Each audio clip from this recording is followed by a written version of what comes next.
ప్రియమైనటువంటి దేవుని జనాంగమా, అద్భుతమైనటువంటి రీతిలో ఒక ప్రత్యేకమైనటువంటి అనుభవంలోకి మీరు ఈరోజు వెళ్ళబోతున్నారు. ఒక గొప్ప దైవ సేవకులు, గొప్ప పరిచర్య చేసిన దైవ సేవకులు,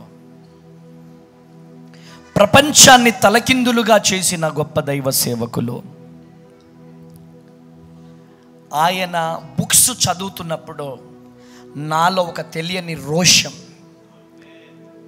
ఆయన బుక్ చదువుతున్నప్పుడు ఒక తెలియని ఒక అభిషేకంతో నేను నింపబడ్డ ప్రియమైనటువంటి దేవుని జనాంగమా, ప్రియ దేవుని బిడ్లారా, ఆయన మాటలు విన్నప్పుడు రోషం నాలో పుట్టింది. ఆయన ఎవరో కాదండి, రెయిన్హార్డ్ బాంకే. గట్టిగా చప్పట్లు కొట్టాలి. ఒక వ్యక్తి పరిచర్య చేస్తే ఖండాలు ఖండాలు కూడా దేవుని పాదాల దగ్గరికి వచ్చాయి. ఒక్కరిని కాదు, ఇద్దరిని కాదు, మిలియన్స్ మెంబర్స్ని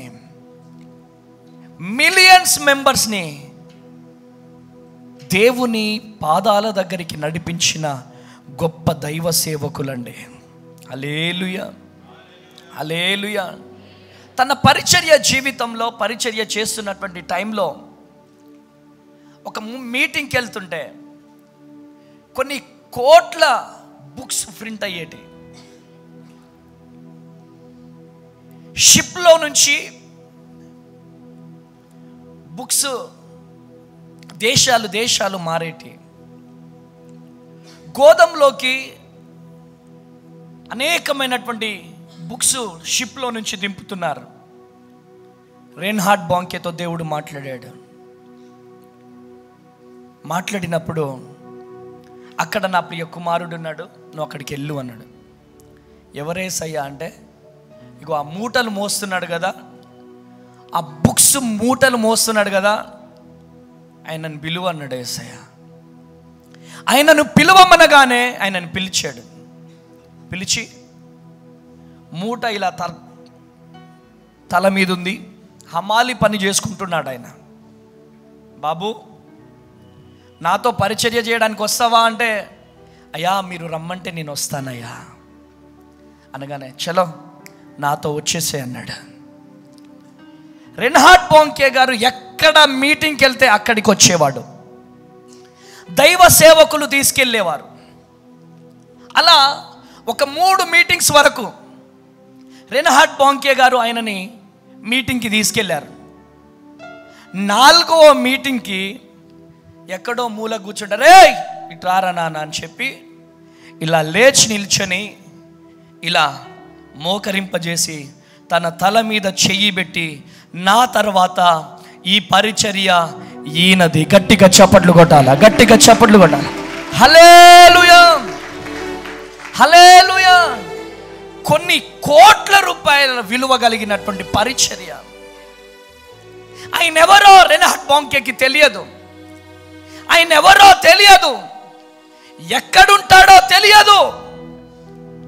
పరిశుద్ధాత్మ అనుభవంలోకి వెళ్ళిపోయి ఒక 3 మీటింగ్స్ వరకు గమనించాడు.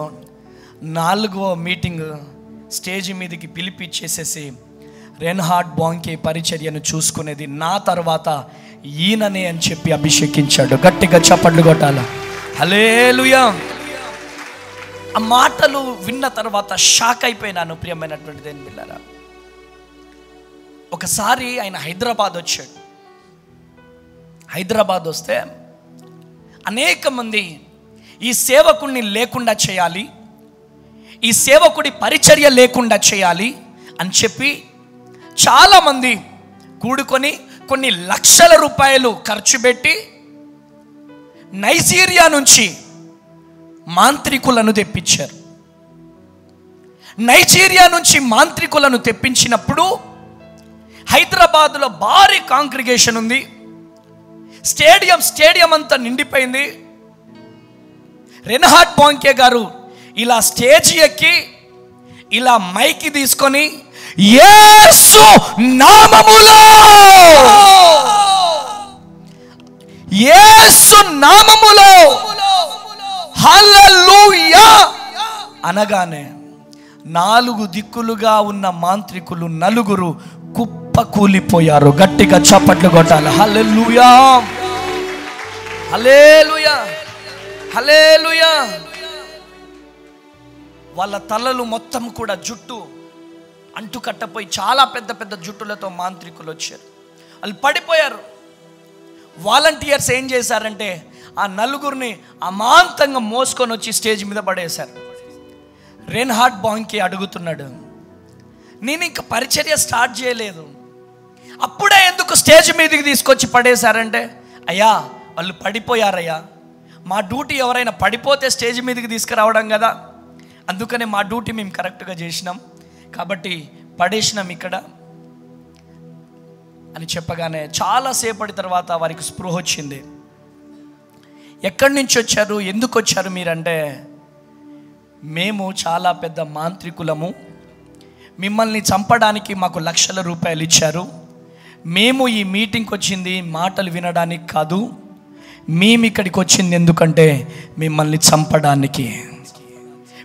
చంపడానికి వచ్చాం. కానీ మీరేదో మంత్రం చదివారు, ఆ మంత్రం చదవగానే మేము కింద పడిపోయినాం. గట్టిగా చప్పట్లు కొట్టాను. హల్లెలూయా. ఆ మంత్రం కాదయ్యా, హల్లెలూయా అన్నాను. హల్లెలూయా యేసు నామంలో అనగానే మీరు కింద పడిపోయారు. మీరు నమ్ముతారో నమ్మరో నాకైతే తెలియదు, కానీ ఈ మాట చదివినప్పుడు ఒక 10 రోజులు నాకు నిద్ర పట్టలే. ఆమేనండి. ప్రభువా ఈ అభిషేకం నాకు కావాలి. హల్లెలూయా. అయ్యా ఈ అభిషేకం నాకు కావాలి.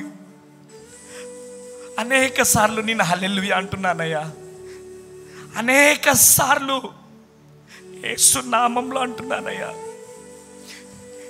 ఇంత గొప్ప అభిషేకం నాలో లేదయ్యా, ఈ అభిషేకం నాకు కావాలి అని చెప్పి ప్రార్థన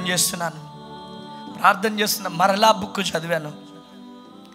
రెన్హార్డ్ బాంకే పరిచర్యలో ఉన్న గొప్ప సీక్రెట్ ఏంటంటే 6 మాసాలకు ఒకసారంట సీక్రెట్గా ఎవరికి తెలియకుండా ఒక రూమ్లోకి వెళ్ళిపోతాడంట.